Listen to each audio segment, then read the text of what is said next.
The executioner's blade gleamed silver in the torchlight as Clara Whitmore knelt on the cold stone platform, her wrists bound with iron shackles that bit into her skin. The jeers of the vampire court echoed through the great hall of Castle Dracul, their voices a symphony of bloodthirst and anticipation. "Death to the poisoner!" someone shouted from the crowd. "Let her blood water the stones," cried another. Clara kept her eyes fixed on the ancient flagstones beneath her knees, trying to block out the hatred surrounding her. 3 days ago, she had been a simple healer in the village of Millbrook, tending to sick children and brewing remedies from herbs gathered in the forest. Now she knelt before the vampire king, condemned to die for a crime she had never committed. The evidence against her was damning, she had to admit. The poison had been found in her cottage, hidden beneath loose floorboards. Witnesses claimed they had seen her near the castle's blood stores on the night of the contamination. Most damning of all, she had been the only human in the area who possessed the knowledge to create such a specific toxin, one that could sicken vampires without killing them outright, causing them to weaken slowly over days. But Clara knew the truth. She had never set foot in Castle Dracul before her arrest. The poison found in her home was not hers, and the witnesses were either mistaken or lying.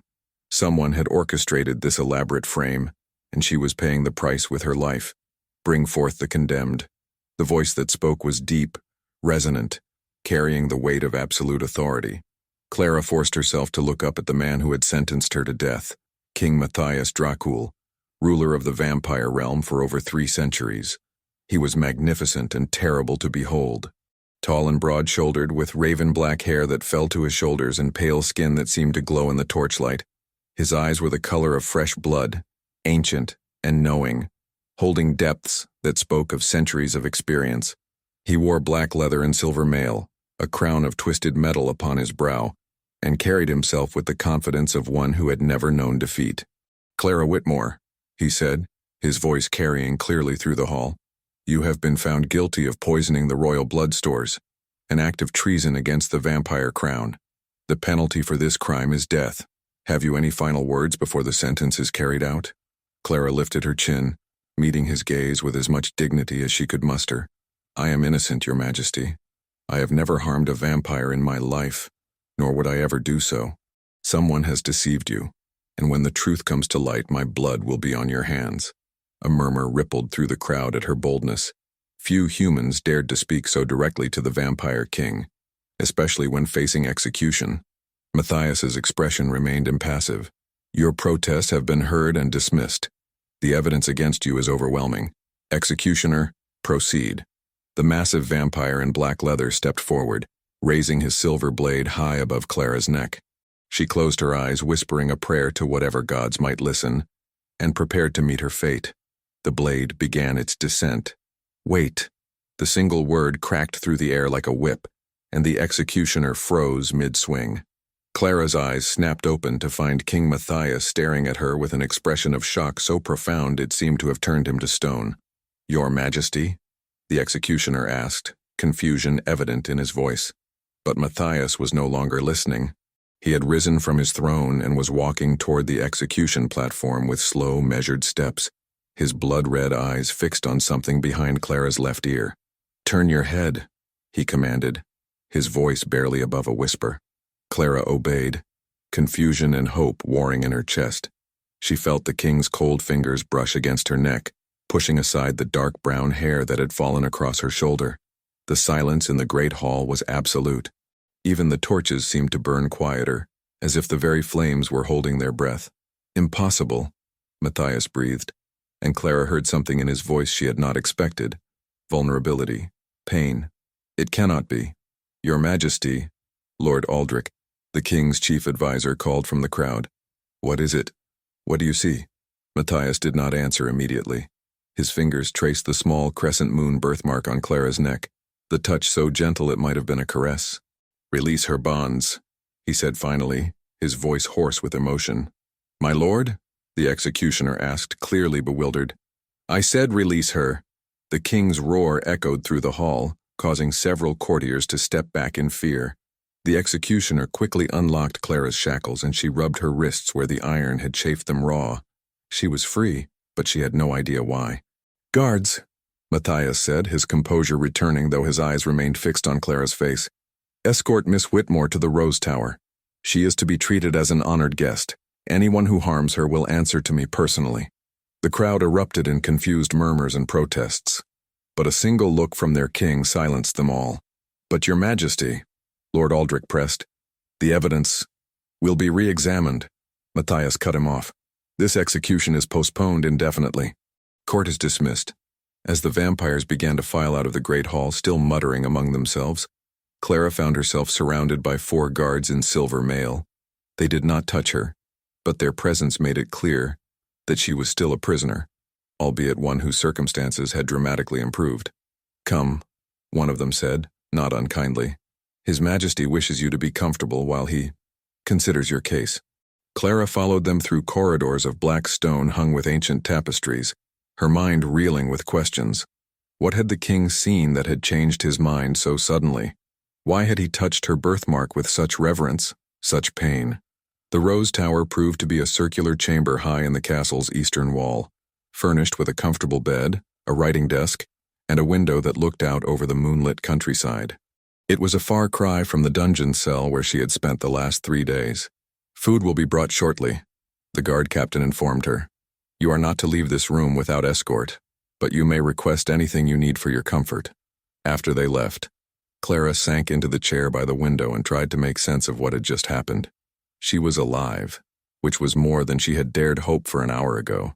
But she was still a prisoner, still accused of a crime she had not committed, and still at the mercy of a vampire king whose motives she could not fathom. She touched the birthmark on her neck, the small crescent moon that had been there since birth. Her mother had told her it was a sign of good fortune, a blessing from the moon goddess. Clara had never thought much about it. It was simply part of her, as natural as her brown eyes or the freckles across her nose. But somehow, that simple mark had saved her life. A soft knock at the door interrupted her thoughts. "Come in," she called, expecting a servant with food. Instead, King Matthias entered the chamber, and Clara quickly rose to her feet. He had removed his crown and armor, dressed now in simple black clothing that somehow made him seem more human, though no less imposing. "Please, sit," he said, gesturing to the chair she had vacated. "We need to talk." Clara remained standing, her hands clasped before her. "Your Majesty, I don't understand what happened in the Great Hall. Why did you stop my execution?" Matthias moved to the window, staring out at the night sky. "Tell me about your family," he said instead of answering her question. "Your parents, your grandparents. How far back can you trace your lineage?" What does that have to do with anything?" "Please," he said, and there was something almost pleading in his voice. "It's important." Clara studied his profile, noting the tension in his jaw, the way his hands gripped the window ledge. "My mother died when I was 16, she said slowly. She never spoke much about her family. I know my grandmother was named Elise, but she died before I was born. My mother said she was different somehow, special." Matthias went very still. "Elise," he repeated, the name barely a whisper.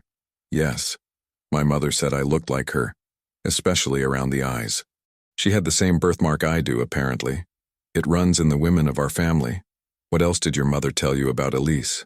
"Not much, only that she died young in childbirth. The baby survived, but barely.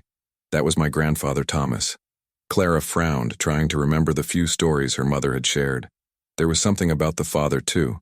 My mother always grew sad when I asked about him. She said he was a great man who loved Elise deeply, but that their love was impossible. Matthias turned from the window, and Clara was shocked to see tears glistening in his red eyes. "Impossible," he repeated. "Yes, it was that. Your Majesty, I don't understand. How do you know about my grandmother?" For a long moment, Matthias said nothing. Then he moved to the chair across from hers and sat down heavily, as if the weight of centuries had suddenly settled on his shoulders. "Because," he said quietly, "I loved her. I loved Elise with everything I had, everything I was. And I thought I lost her forever 200 years ago."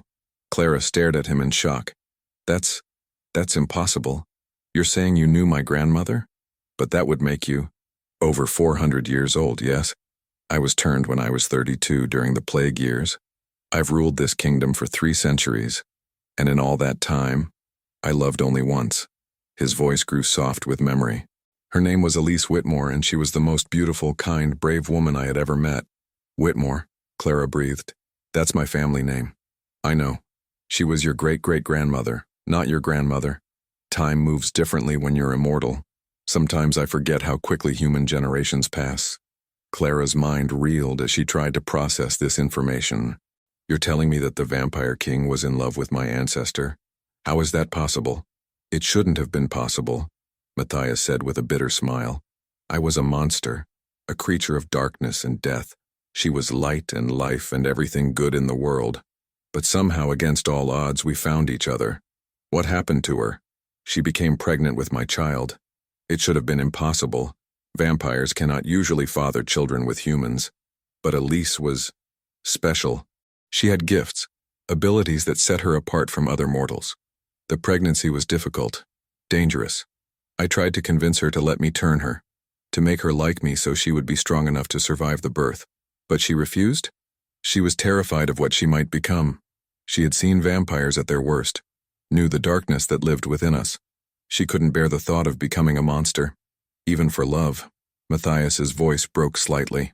So she chose to remain human, and she died bringing our child into the world. And the baby died with her, or so I was told. I was not myself after her death, mad with grief, consumed by rage. I destroyed half the castle in my fury, killed anyone who tried to approach me. When I finally emerged from my madness weeks later, they told me both mother and child were gone, buried in the village cemetery. Clara felt tears prick her own eyes at the pain in his voice. But the baby didn't die. No. Apparently someone, a midwife perhaps, or a servant, saved the child and spirited him away, probably thought I would kill him in my grief, or that he would be better off away from the vampire court. Matthias looked at her with wonder. And now, 2 centuries later, his descendant kneels before my throne, carrying the same mark that Elise bore, the crescent moon, a sign of her bloodline. Elise told me it appeared on every woman in her family, passed down through the generations like a blessing. He reached out as if to touch Clara's neck again, then stopped himself. When I saw it on you, it was like seeing a ghost. For a moment I thought, but no, you're too young, too different. Yet the resemblance is there, in your eyes, in the way you hold yourself. Clara touched her birthmark unconsciously. This is why you stopped my execution. I couldn't kill Elise's descendant, not when I failed to protect her so completely. Matthias's expression hardened. But that doesn't mean you're innocent of the charges against you. The evidence is fabricated, Clara said firmly. Your Majesty, I swear to you on my ancestors' memory, I did not poison your blood stores. Someone has gone to great lengths to frame me, and I think I know why. Explain. Clara took a deep breath, organizing her thoughts. You said Elise had gifts, abilities that set her apart. What kind of abilities? She was immune to most toxins and diseases. She could heal others with her touch, and she had an uncanny ability to sense deception and malice in people. Matthias frowned. Why do you ask? Because I have similar gifts. I've never been sick a day in my life despite working as a healer and being exposed to countless diseases. I can neutralize most poisons with my touch. It's part of why I'm so effective at treating patients who've been poisoned or bitten by venomous creatures. You think these abilities are inherited?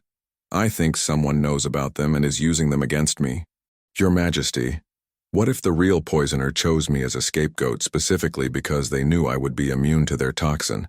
What if they needed someone who could handle the poison without being affected by it? Matthias leaned forward, his interest clearly piqued. Continue. Think about it. If you wanted to poison vampire blood stores, you would need someone who could get close to them without arousing suspicion. But you would also need someone who could handle the poison safely, someone who wouldn't accidentally expose themselves and die before they could complete their task.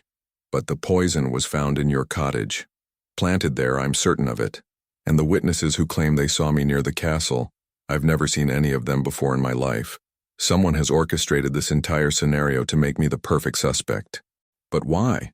If this mysterious poisoner has access to the castle and the ability to plant evidence, why not simply complete their task themselves? Clara considered this. Maybe they needed a distraction. Maybe the real target isn't the blood stores at all, but something else entirely. Or maybe, she paused, a terrible thought occurring to her. Maybe what? Maybe they needed to test the poison first, to see how it would affect vampires, how quickly it would work, whether it could be detected. What better way to test it than to contaminate a small portion of the blood stores and then blame it on someone who couldn't possibly have done it? Matthias was quiet for a long moment, his red eyes thoughtful. You're suggesting that the poisoning was merely a trial run for something larger. I'm suggesting that whoever did this is still in your castle, still planning something. And while you waste time executing innocent healers, they're free to continue their work. If you're right, Matthias said slowly, then we need to find them before they strike again. But Clara, you must understand, the evidence against you is substantial. Even if I believe your story, the court will not be easily convinced. Then we need to find proof. Real proof, not fabricated evidence. Clara met his gaze steadily. Let me help you investigate. I know poisons, I know how they're made and how they work. If someone is planning something larger, I might be able to figure out what it is. Absolutely not. You're still under suspicion of treason. I cannot allow you to roam freely through the castle. Then don't let me roam freely. Keep me under guard, assign someone to watch me at all times. But use my knowledge, Your Majesty. If I'm right about my immunity to toxins, I might be the only one who can safely investigate the poisoned blood stores. Matthias stood and began pacing the small chamber, his internal struggle evident on his face. It's too dangerous. If you're wrong about your immunity, if there are other toxins involved that could harm you, then I'll die, and you'll have your justice after all. But if I'm right, we might save countless lives. Why? He asked suddenly, stopping his pacing to stare at her. Why would you risk your life to help vampires? Your own people fear and hate us. You have every reason to want us dead. Clara considered the question seriously. Because it's the right thing to do. Because innocent people, vampire or human, don't deserve to die for someone else's agenda. And because, she hesitated, then continued quietly, because if you truly loved my ancestor, then perhaps vampires are capable of more than just darkness and death. Something shifted in Matthias's expression, a softening around his eyes that made him look almost human. Very well, he said finally. But you will be accompanied at all times by my most trusted guards, and if there is even a hint of danger, you will be removed from the situation immediately. Agreed. We begin tomorrow at dawn. Try to get some rest, you'll need your strength. As he moved toward the door, Clara called after him. Your Majesty? What was she like? Elise, I mean. Matthias paused with his hand on the door handle. She was like sunlight in human form, brave enough to love a monster, kind enough to see good where others saw only evil. She believed that everyone deserved a chance at redemption, even creatures like me. She sounds wonderful. She was. And Clara? He turned back to her, his expression serious. You have her eyes. The same compassion, the same strength. It's unsettling. After he left, Clara lay on the comfortable bed and stared at the ceiling, her mind churning with everything she had learned.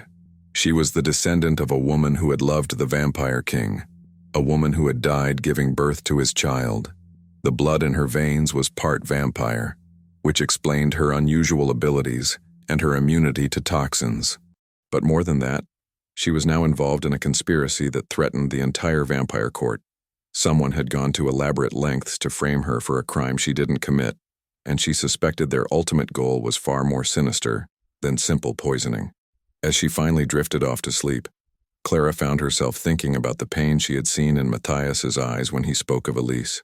200 years of grief and guilt, 2 centuries of believing he had failed to protect the woman he loved.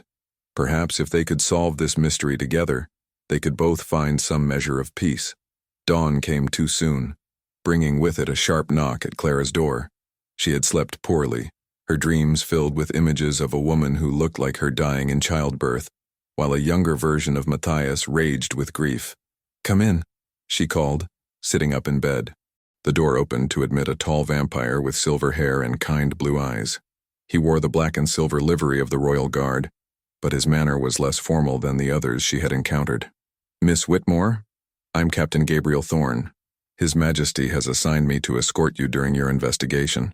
Clara rose and quickly smoothed her rumpled dress. Captain Thorne, I hope you don't mind being assigned to watch a suspected traitor. Gabriel's smile was surprisingly warm. If His Majesty believes you're innocent, that's good enough for me. Besides, I knew your ancestor. You knew Elise? I was a young guard then, barely 50 years old. I remember when she first came to court.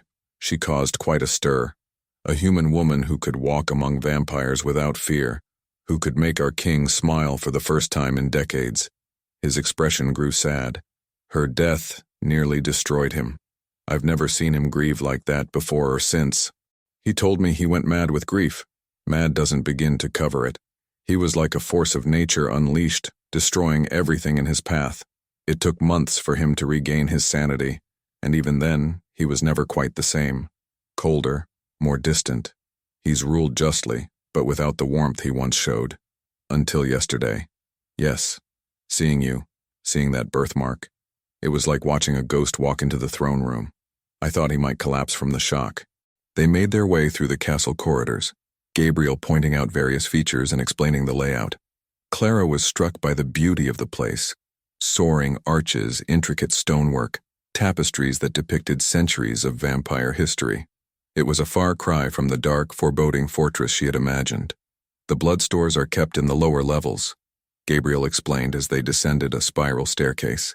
Temperature and light controlled, with multiple layers of security. Only a handful of people have access. Who? The king, of course. Lord Aldrich, his chief advisor. Master Cornelius, the castle's physician. Lady Vivian, who oversees the household staff. And myself, as captain of the guard. That's a very small group. By design. The blood stores are the lifeblood of our people, literally. Any contamination could be catastrophic. They reached a heavy wooden door bound with iron, guarded by 2 vampires in full armor. Gabriel nodded to them and they stepped aside to allow passage. The blood storage chamber was larger than Clara had expected, with rows of glass vessels arranged on stone shelves. The air was cool and still, with a faint metallic scent that made her nose wrinkle.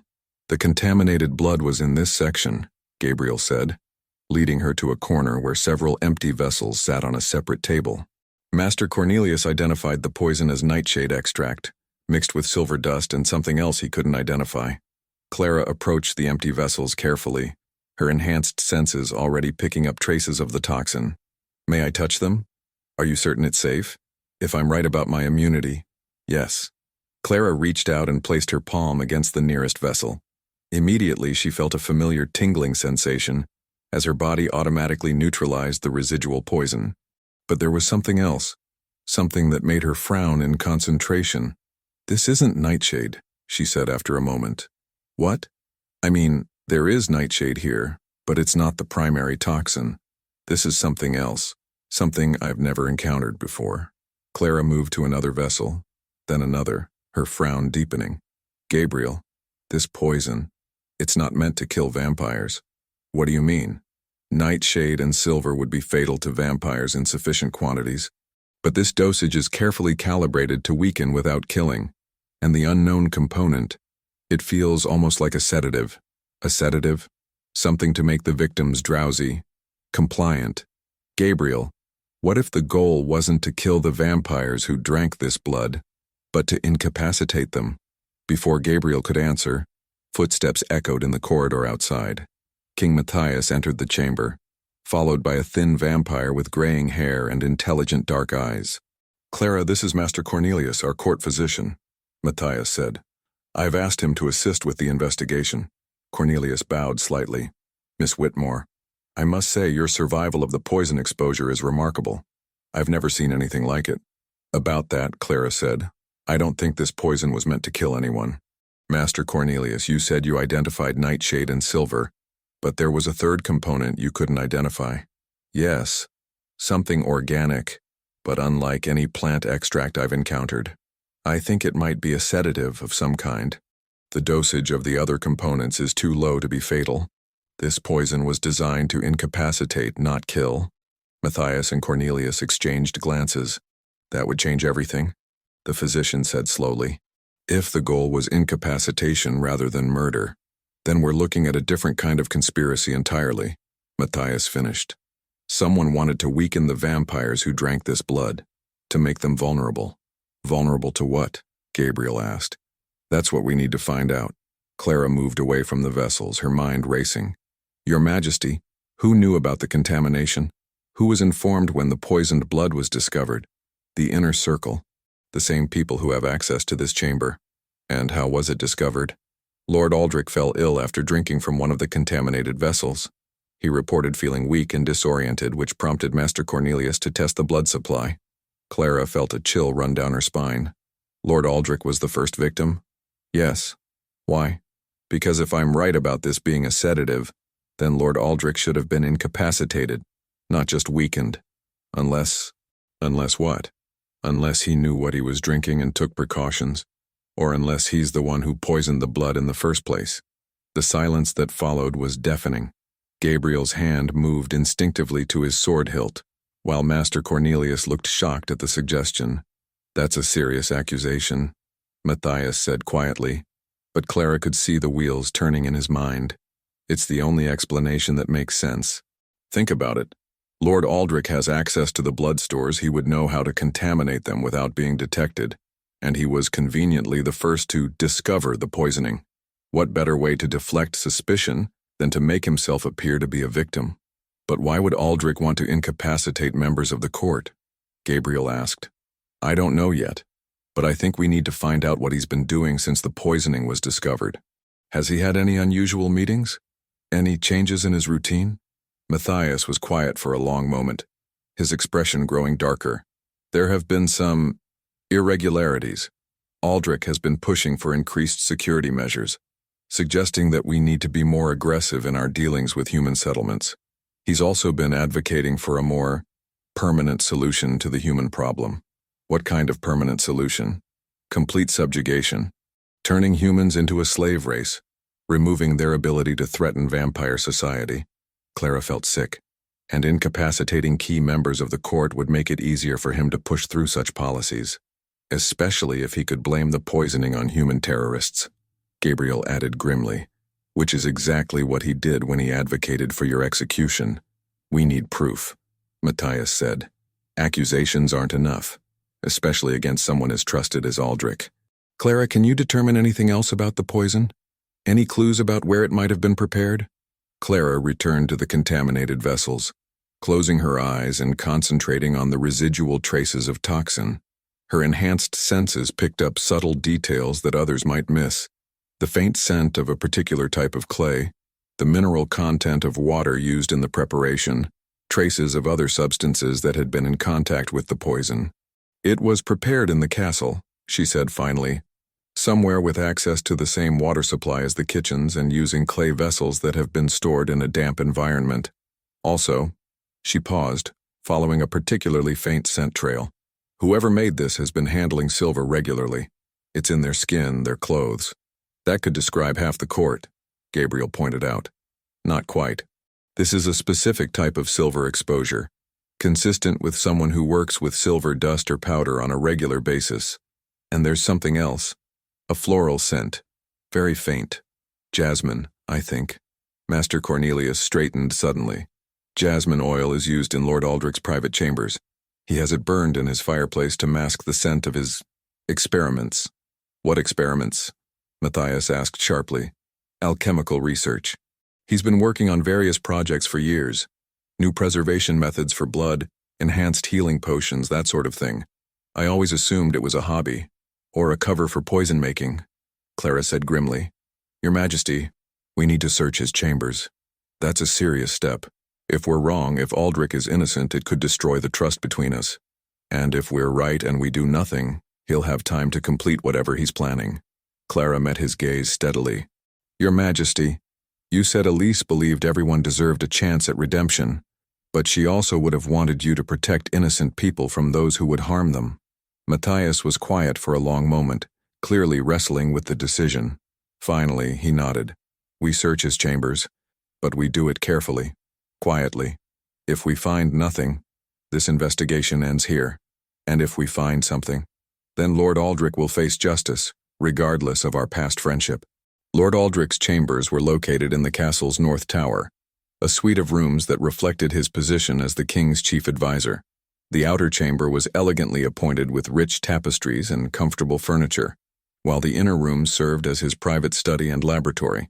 It was in the laboratory that they found what they were looking for. Dear God, Master Cornelius breathed, staring at the array of equipment and ingredients spread across multiple tables. Clara moved carefully through the room, her senses overwhelmed by the variety of scents and traces of magical energy. There were distillation apparatus, grinding stones stained with silver dust, and dozens of glass vials containing various substances. "Here," she said, pointing to a particular workstation. "This is where the poison was made. I can smell the exact combination of ingredients." But it was Gabriel who made the most disturbing discovery. "Your Majesty," he called from a desk near the window, "you need to see this." Matthias joined him, and Clara watched the king's expression grow thunderous as he read the documents Gabriel had found. "What is it?" she asked. "Plans," Matthias said, his voice deadly quiet. "Detailed plans for a coup. Aldrich intended to incapacitate key members of the court, then use the poisoning as justification for declaring martial law. Once he had consolidated power, he planned to launch a war of conquest against the human kingdoms.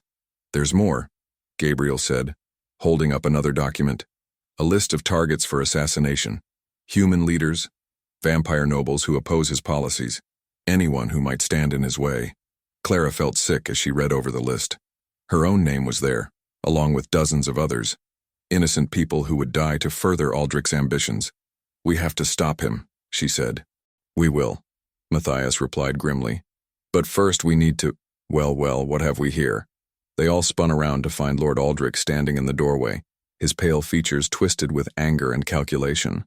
He was flanked by 4 vampires in black armor, members of his personal guard, Clara realized. "Aldrich," Matthias said, his hand moving to his sword. "I had hoped we were wrong about you."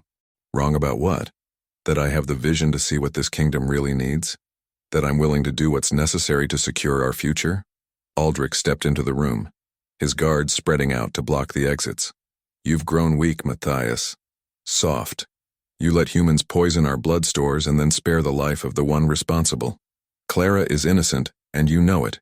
Clara is an abomination," Aldrich snarled, his gaze fixing on her with undisguised hatred. "A half-breed mongrel carrying the tainted blood of that human whore you were foolish enough to love." Matthias moved so quickly that Clara barely saw him cross the room. One moment he was standing beside her, the next he had Aldrich pinned against the wall, his hand around the traitor's throat. "You will not speak of Elise that way," he growled, his eyes blazing with fury. "The truth hurts, doesn't it?"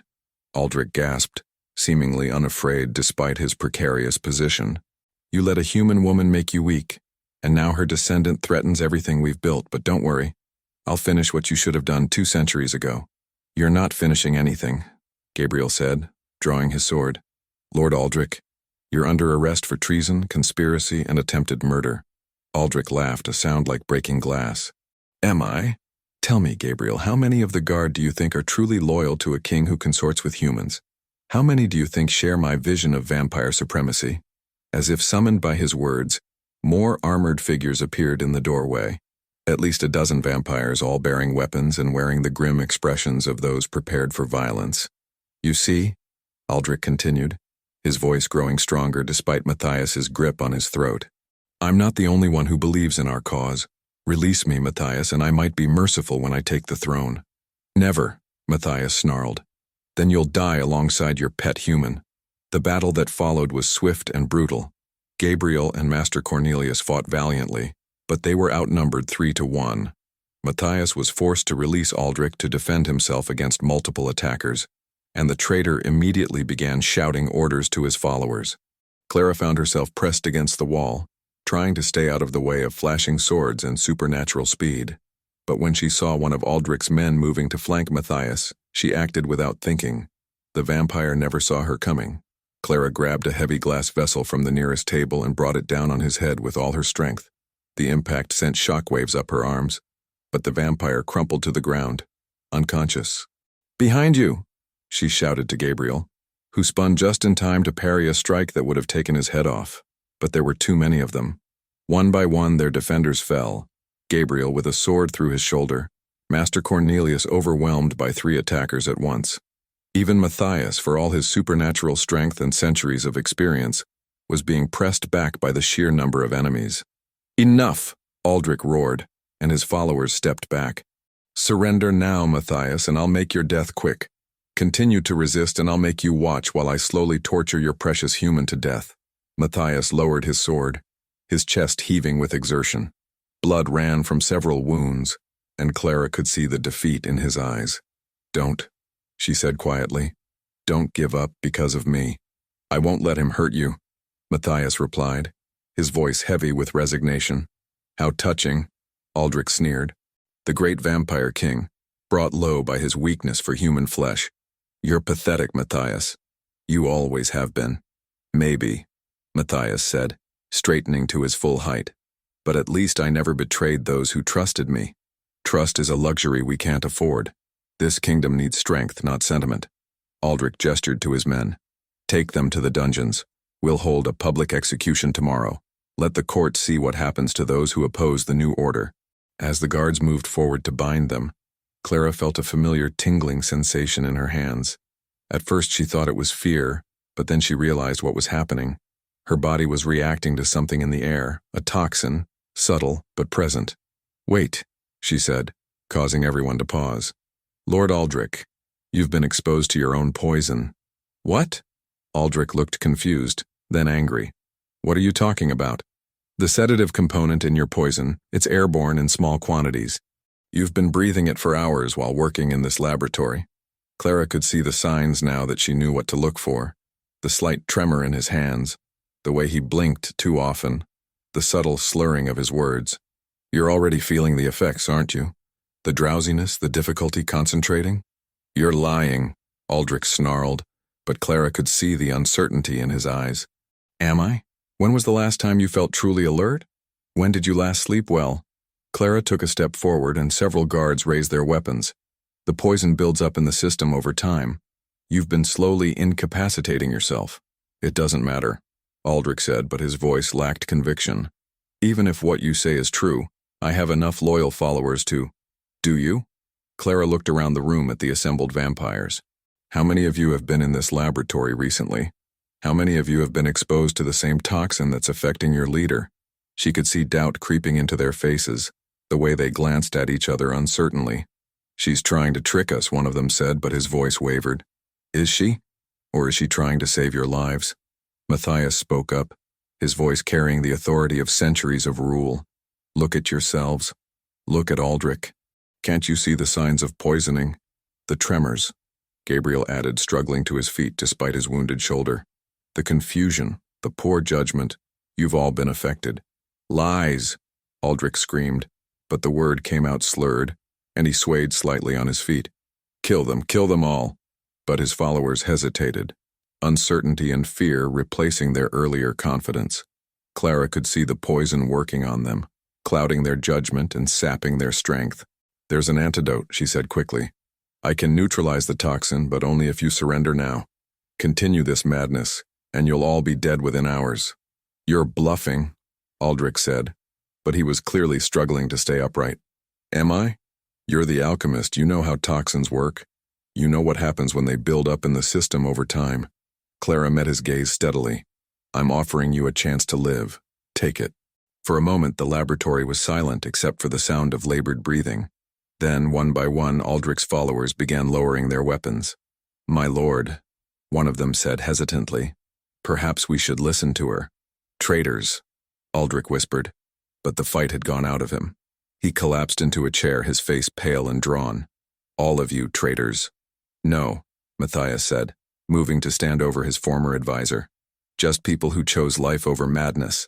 The aftermath of Aldrich's failed coup was swift and decisive. The conspirators who had been poisoned were treated with an antidote that Clara developed using her unique abilities, while those who had participated willingly in the plot faced trial for treason. Aldrich himself was sentenced to life imprisonment, his alchemical knowledge too valuable to waste through execution, but his crimes too serious to forgive. He would spend his remaining centuries in a cell deep beneath the castle, his dreams of vampire supremacy reduced to bitter memories. "It's over," Matthias said as he and Clara stood on the castle battlements, watching the sun set over the kingdom he had nearly lost. "Thanks to you, a war was prevented and countless lives were saved. I couldn't have done it alone," Clara replied, "and I'm still not entirely sure why you trusted me. Because you reminded me of her, of Elise." Matthias turned to look at her, his red eyes soft with emotion. "Not just in appearance but in spirit. She would have done exactly what you did, risked everything to save people who had no reason to trust her. What happens now? I'm still technically under suspicion of treason even though we've proven my innocence. Now you're free to go if that's what you want. I'll provide you with gold, a horse, safe passage to wherever you wish to travel. Matthias paused, then continued quietly. Or you could stay. Stay? The court could use a healer with your abilities, and I could use someone who reminds me that there's still good in the world. Clara studied his face, seeing the loneliness there, the centuries of isolation and grief. What about the fact that I'm human? Won't that cause problems with your nobles? Let them complain. I'm the king. I'll associate with whomever I choose. Matthias smiled slightly. Besides, after what happened with Aldrich, I think the court has learned the value of having humans they can trust. And what would my role be? Official court healer? Whatever you want it to be. Healer, advisor, friend. He hesitated, then continued with obvious difficulty. I know I can never replace what I lost when Elise died. I know you're not her, that you have your own life to live. But if you're willing, I'd like the chance to know you as yourself, not just as her descendant. Clara felt her heart skip at the vulnerability in his voice. This was the Vampire King, a creature of immense power and authority, asking her to stay not as a subject, but as an equal. I'd like that too, she said softly. But I have conditions. Name them. No more secrets. If we're going to work together, if we're going to be friends, I need complete honesty. Agreed. And I want to help bridge the gap between humans and vampires. What happened with Aldrich showed me that there's still too much fear and mistrust on both sides. That's a worthy goal. What else? Clara smiled, feeling a warmth spread through her chest that had nothing to do with her supernatural abilities. And I want you to tell me more about Elise. Not because I want to replace her or live in her shadow, but because I want to understand the woman whose love changed a king. I'd be honored to share those memories with you. As they stood together watching the stars appear in the darkening sky, Clara reflected on the strange turns her life had taken. A week ago she had been a simple village healer. Now she was the trusted advisor to the Vampire King, a woman whose unique heritage had saved a kingdom from civil war.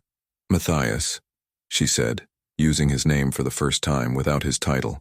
Yes? Do you think she would have approved? Elise, I mean. Do you think she would have wanted you to find happiness again? Matthias was quiet for a long moment, his gaze fixed on the distant horizon. I think, he said finally, that she would have wanted me to stop living in the past and start building a future. And I think she would have liked you very much. I hope so, because I have a feeling this is just the beginning of our story. I hope you're right, Matthias replied. And for the first time in 2 centuries, his smile reached his eyes. As the months passed, Clara settled into her new life at Castle Dracul with surprising ease. Her official title was court healer, but her actual role encompassed much more: advisor, diplomat, bridge between the human and vampire worlds. She worked closely with Matthias to establish new protocols for human-vampire relations, creating safe spaces where members of both species could meet and interact without fear. Her unique heritage made her the perfect ambassador, trusted by humans because of her origins and respected by vampires because of her abilities. But it was her growing friendship with Matthias that brought her the greatest joy. Slowly, carefully, they had built a relationship based on mutual respect and genuine affection. He told her stories of Elise, sharing memories that helped Clara understand both her ancestor and the man who had loved her. In return, she helped him see that love didn't have to end in tragedy, that it was possible to honor the past while embracing the future. You're different, Gabriel observed one evening as they walked through the castle gardens. The captain had recovered fully from his wounds and had become one of Clara's closest friends. Happier, more at peace. I've found my place, Clara replied, pausing to admire a particularly beautiful rosebush. For the first time in my life, I feel like I belong somewhere. And the king? He's different too. How so?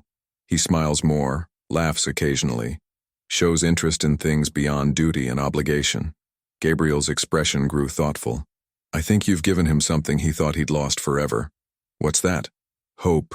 That evening, Clara found Matthias in his private study, reading by candlelight. He looked up as she entered, his face brightening with genuine pleasure. Clara, I was hoping you'd stop by. You were? Why? Because I have something for you. He stood and moved to his desk, retrieving a small wooden box. I've been working on this for weeks, and I think it's finally ready. Clara accepted the box with curiosity, gasping when she opened it to reveal a pendant of exquisite craftsmanship. It was silver, shaped like a crescent moon, with tiny diamonds that caught the candlelight like stars. "It's beautiful," she breathed. "But I can't accept something so valuable." "It's not valuable because of the materials," Matthias said softly. "It's valuable because of what it represents." This was Elise's design. She sketched it once, said she wanted a pendant that would remind her of the night sky we used to watch together. I never had the chance to have it made for her, but I thought you might like to have it. Clara felt tears prick her eyes as she lifted the pendant from the box. "Are you sure? This should be kept as a memorial to her." "It is a memorial to her, but it's also a symbol of the future, of the hope she would have wanted me to find." Matthias moved closer, his voice dropping to a whisper. "Clara, these past months with you have been the happiest I've known since Elise died. You've given me back my humanity, my ability to care about something beyond mere survival. Matthias, I know I'm not offering you a simple life. I know there will always be complications, dangers, political pressures. But if you're willing, if you think you could be happy here, I'd like to ask you to stay permanently. I already said I would stay, not as court healer, as my queen." The words hung in the air between them, heavy with possibility and promise. Clara stared at him, seeing the vulnerability in his ancient eyes, the way he held himself as if braced for rejection. "You're asking me to marry you," she said, wanting to be absolutely clear. "I'm asking you to be my partner in all things, to help me rule this kingdom with wisdom and compassion, to build a future where humans and vampires can coexist in peace." He reached out and gently touched her cheek. "And yes, if you're willing to be my wife." Clara thought about everything that had brought her to this moment, the false accusations, the near execution, the discovery of her heritage, the conspiracy that had nearly destroyed the kingdom. All of it had led her here, to this man who had learned to love again despite centuries of grief. "Yes," she said simply. "Yes, I'll marry you." The kiss that followed was gentle, reverent, full of promise for the future they would build together. When they broke apart, Matthias carefully fastened the crescent moon pendant around her neck, his fingers lingering on her skin. "Elise would have loved you," he said softly, "and I think she would have been happy to know that her legacy lived on in someone so brave and kind. I hope I can live up to that legacy. You already have. From the moment you stood before my throne and declared your innocence, you've shown the same courage and integrity that made me fall in love with her. But Clara, you need to know, I'm not marrying you because you remind me of Elise. I'm marrying you because you're Clara, because you've made me fall in love again in ways I never thought possible." "Good," Clara said with a smile, "because I'm not interested in being anyone's replacement. I want to be your partner, your equal, your queen." "My queen," Matthias repeated, as if testing the words. "I like the sound of that." As they stood together in the candlelit study, Clara touched the pendant at her throat and thought about the woman whose blood she carried, whose love had changed a king, and whose descendant would now help shape a kingdom. The birthmark that had saved her life had led her to a destiny she never could have imagined, not just as a healer or advisor, but as a queen who would bridge two worlds. "When?" she asked, suddenly practical. "When do you want to have the ceremony?" "Tomorrow, if you're willing. I've waited 2 centuries to feel this way again. I don't want to waste another moment." Clara laughed, the sound bright and joyful in the quiet study. "Tomorrow seems a bit rushed, even for a vampire king. What about the preparations, the guest lists, the politics of it all? Let the court scramble to catch up. Let the nobles gossip and scheme. I want to marry you because I love you, not because it's politically expedient." Matthias pulled her closer, his eyes serious. "Unless you want a grand ceremony, I'll give you whatever kind of wedding you desire. I want something meaningful, not necessarily grand. Something that honors both our peoples, both our traditions." Clara considered for a moment. "What if we had 2 ceremonies? A private one tomorrow, just for us and our closest friends, and a larger state ceremony later for the kingdom." "Perfect.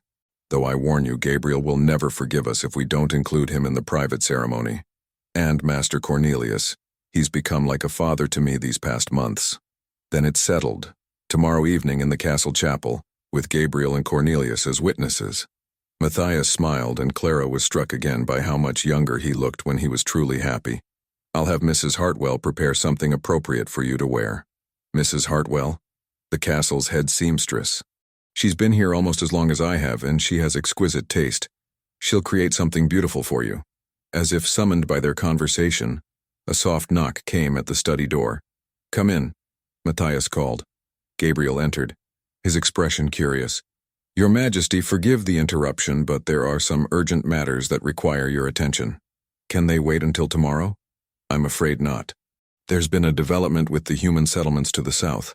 Apparently, word of Aldrich's conspiracy has spread, and some of the village leaders are requesting formal meetings to discuss new trade agreements." Matthias sighed. "I suppose that's what I get for trying to have a romantic evening." "Go," Clara said, squeezing his hand.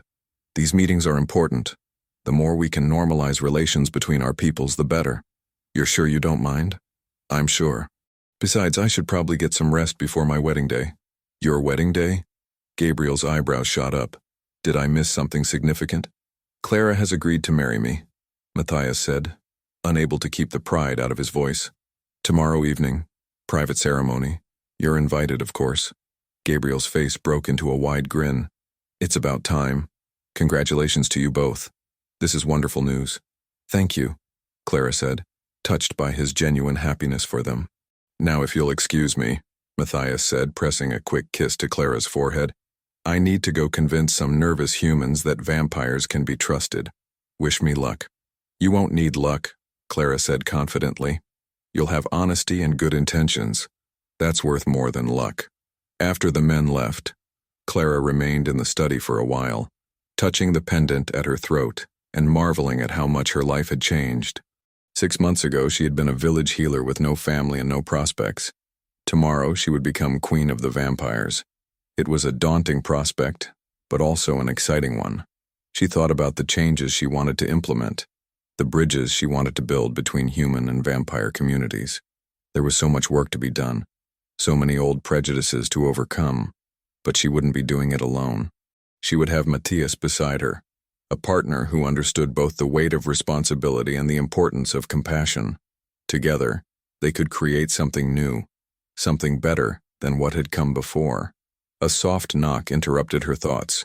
"Come in," she called.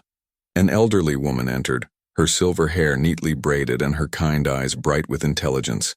She wore the simple but elegant dress of a senior castle servant, and she moved with the confidence of someone who had earned her place through decades of faithful service.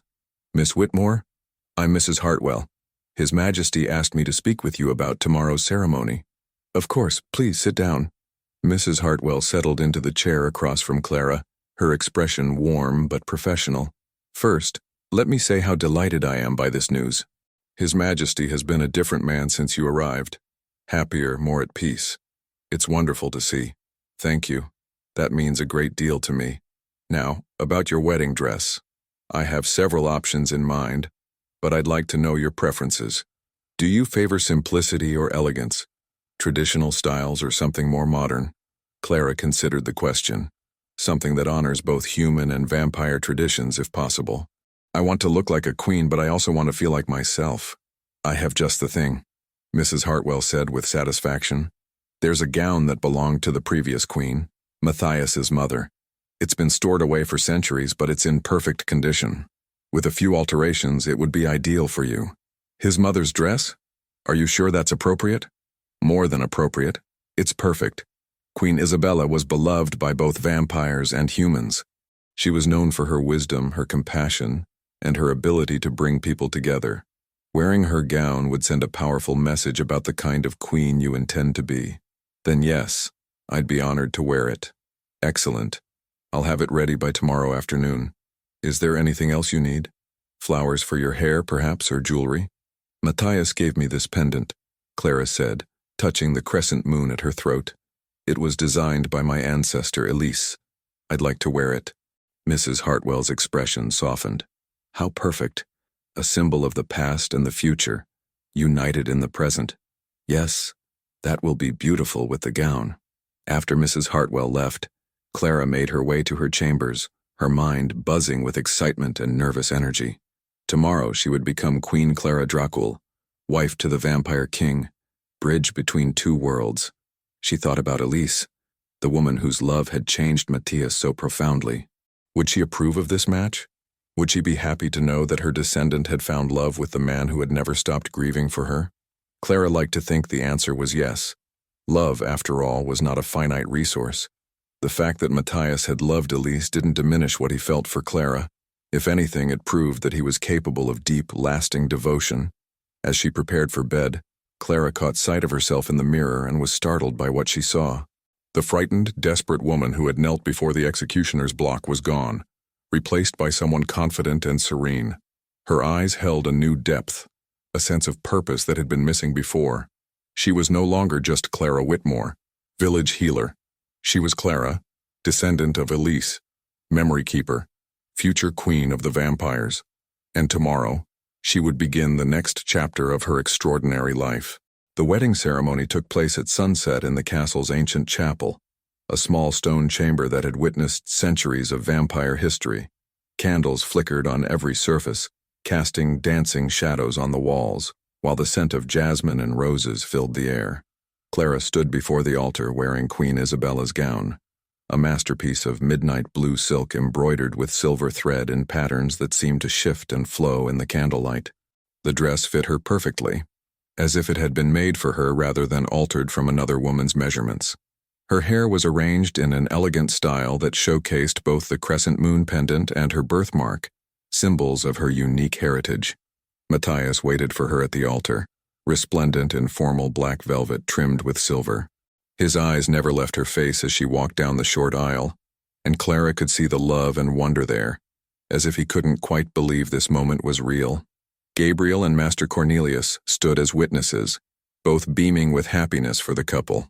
Mrs. Hartwell had also been invited, along with a handful of other castle staff who had become like family to Clara during her time at court. The ceremony itself was conducted by Father Benedict, an elderly human priest who had served the castle for decades and was one of the few mortals trusted with knowledge of vampire society. He had adapted the traditional marriage rites to honor both human and vampire customs, creating something new and meaningful. "Dearly beloved," Father Benedict began, his voice carrying clearly through the small chapel, "we are gathered here tonight to witness the union of King Matthias Dracul and Lady Clara Whitmore, two souls who have found in each other not just love, but the promise of a better future for all our peoples." Clara felt tears prick her eyes at the words. This was more than just a wedding. It was a symbol of hope, a declaration that love could bridge any divide. "Matthias," Father Benedict continued, "do you take Clara to be your wife, to love and cherish her, to stand beside her in times of joy and sorrow, to honor her as your equal and your queen, for as long as you both shall live?" "I do," Matthias said, his voice strong and sure. "I pledge my heart, my life, and my kingdom to her service." "And Clara, do you take Matthias to be your husband, to love and support him, to stand beside him as his partner in all things, to share in the burdens and joys of ruling, for as long as you both shall live?" "I do," Clara replied, her voice clear despite the emotion threatening to overwhelm her. "I pledge my heart, my life, and my abilities to our shared future. Then by the power vested in me by both human and vampire law, I now pronounce you husband and wife, king and queen, partners in love and in rule. You may kiss your bride, your majesty." The kiss that sealed their union was gentle but passionate, full of promise for the years to come. When they broke apart, the small congregation erupted in cheers and applause, and Clara felt a joy so pure and complete that it seemed to fill every corner of her being. "My queen," Matthias whispered against her ear, and the words sent shivers of happiness down her spine.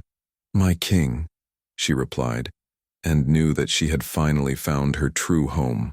The celebration that followed was intimate but joyful, with music and dancing and a feast that brought together the best of both human and vampire cuisine. Clara found herself laughing more than she had in years, surrounded by people who had become her chosen family. "A toast," Gabriel called out as the evening wound down, raising his goblet high. "To King Matthias and Queen Clara, whose love proves that the greatest strength comes not from power or fear, but from the courage to open one's heart to another. To love conquering all," Master Cornelius added, his eyes bright with unshed tears. "To the future," Mrs. Hartwell said softly, and to the hope that our children will inherit a world where love matters more than the circumstances of one's birth. As the toasts continued around them, Clara leaned against Matthias's shoulder and marveled at the strange journey that had brought her here. She had been sentenced to death for a crime she didn't commit, only to discover that she carried the blood of a woman who had changed a king's heart 2 centuries ago. "What are you thinking about?" Matthias asked quietly. "About how everything happens for a reason," Clara replied. "If Aldrich hadn't framed me, if you hadn't seen my birthmark, if we hadn't worked together to uncover the conspiracy, none of this would have happened. Do you regret any of it? The danger, the fear, the upheaval to your quiet life?" Clara considered the question seriously. "No," she said finally. "I regret that innocent people were hurt. I regret that Aldrich chose the path he did.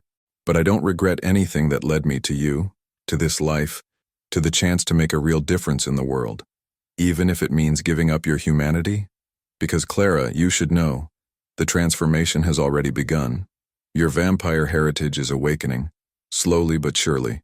In time, you'll become something new, something between human and vampire. Will I live as long as you do? Longer than a normal human, certainly. Perhaps not as long as a full vampire, but we'll have centuries together if we're fortunate. Then I'm not giving up my humanity," Clara said with a smile. "I'm expanding it. I'm becoming something that can bridge both worlds, just like Elise's child was meant to do." "You're remarkable," Matthias said, pressing a kiss to her temple. "I love your optimism, your ability to see possibility where others see only problems." "I learned it from you," Clara replied. "You could have executed me that first day and been done with it. Instead, you chose to look deeper, to question your assumptions, to give me a chance to prove my innocence. That's the kind of king I want to serve alongside, and that's the kind of queen I want to rule beside. One who challenges me to be better, who reminds me that justice and mercy are not mutually exclusive." As the celebration finally wound down and their guests began to take their leave, Clara and Matthias found themselves alone in the chapel where they had just been married. The candles had burned low, casting long shadows on the ancient stones, and the silence was peaceful rather than ominous. "So," Clara said, taking his hand, "what happens now? Do we have a honeymoon? Or do we dive straight into the business of ruling a kingdom?" "We have the rest of our lives to rule," Matthias replied. "I think we can spare a few days for ourselves. There's a cottage in the mountains, a place I used to go when I needed to think. It's beautiful, peaceful, far from the pressures of court." "That sounds perfect." "Good, because I have plans for you, my queen. Plans that involve showing you just how much I love you, how grateful I am that fate brought you into my life." "I have plans for you too," Clara said with a mischievous smile. "Plans that involve teaching you that queens can be just as passionate as kings." "I look forward to those lessons," Matthias said, sweeping her into his arms. "Shall we begin your education in royal prerogatives? I thought you'd never ask." As he carried her from the chapel toward their shared chambers, Clara caught sight of her reflection in one of the stained glass windows. For just a moment she could have sworn she saw another face looking back at her, a woman with kind eyes and a gentle smile, a woman who looked remarkably like her but older, more ethereal. Elise, she realized. Somehow, someway, her ancestor was there, watching over them, blessing their union with her approval.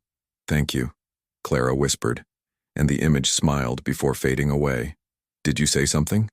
Matthias asked. "Just expressing gratitude," Clara replied.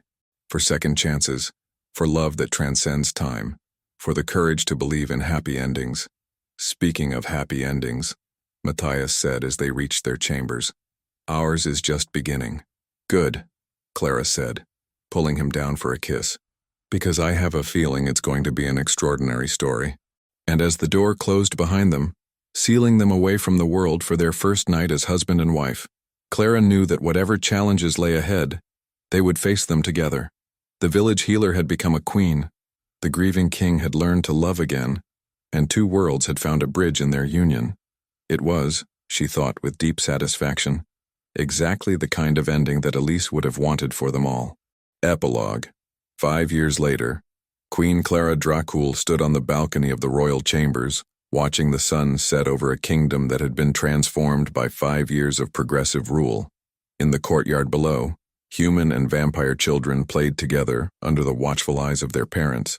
a sight that would have been unthinkable when she first arrived at Castle Dracul. "Admiring your handiwork?" Matthias asked, joining her at the balcony railing. "Our handiwork," Clara corrected, leaning into his embrace. "I couldn't have done any of this without you. Nor I without you. Look at them, Clara. The next generation, growing up without the fear and prejudice that divided their parents. That's your legacy." "Our legacy," she insisted again, then smiled as she placed a hand on her slightly rounded belly. "And soon, there will be another addition to that legacy." Matthias's eyes widened with wonder and joy. "Are you 3 months along according to Master Cornelius? He says the baby is developing normally despite the unique circumstances of its parentage." "A child," Matthias breathed, his hand covering hers on her belly. "Our child. Are you happy?" "Happy doesn't begin to cover it. Clara, you've given me everything I never dared to dream of. Love, purpose, hope for the future. And now this." "Now this," Clara agreed, watching as a human child helped a young vampire who had fallen while playing. "A new generation that will grow up knowing that love is stronger than fear, that differences can be bridges rather than walls. What do you think Elise would say if she could see us now?" Clara considered the question, touching the crescent moon pendant that she still wore every day. "I think she would say that love never truly dies. It just finds new ways to flourish. That the sacrifice she made 2 centuries ago wasn't in vain, because it led to this moment, this future, this hope for something better." "I love you," Matthias said simply. "More than I loved her, different than I loved her, but completely and eternally." "I love you too," Clara replied. "And I love the life we've built together, the kingdom we're creating, the future we're giving our child." As the stars began to appear in the darkening sky, Clara thought about the birthmark that had saved her life, the heritage that had brought her to this place, the love that had transformed them both. She had been sentenced to death by a vampire king, only to become his queen and the mother of his child. It was a story that would be told for generations, a tale of justice and mercy, of love conquering fear, of 2 people who chose to build bridges instead of walls. And at the heart of it all was a simple truth that Elise had known 2 centuries ago, and that Clara had learned through her own journey. Love, true love, was the most powerful force in any world. It could survive death, transcend time, and transform even the darkest heart into something capable of light. And sometimes, if you were very lucky, it could give you a second chance at happiness that was even more beautiful than the first. What an absolutely breathtaking journey from death sentence to royal wedding. I'm still emotional from that moment when Matthias saw Clara's birthmark and realized she was connected to his lost love, Elise. The way centuries of grief and guilt suddenly transformed into hope and wonder was absolutely magical. And can we talk about that conspiracy twist? The way Clara used her unique heritage to uncover Aldrich's plot and save the kingdom while proving her own innocence was brilliant storytelling. What did you think of the connection between Clara and Elise? Did the generational link feel natural, or was it too coincidental? If you loved this incredible tale of second chances, inherited gifts, and love transcending time itself, please hit that subscribe button. I have so many more amazing stories waiting for you. Let me know in the comments. Do you think Clara's transformation into something between human and vampire will create new challenges, or will it make her an even better bridge between the 2 worlds? And here's something that's been haunting me. Was Matthias truly ready to love again? Or was he initially just seeing Elise and Clara? Next week, I'm bringing you another heart-stopping supernatural romance. Witch hunter's daughter discovers she's half-witch. The demon she's supposed to kill becomes her protector. Trust me, you won't want to miss that emotional masterpiece.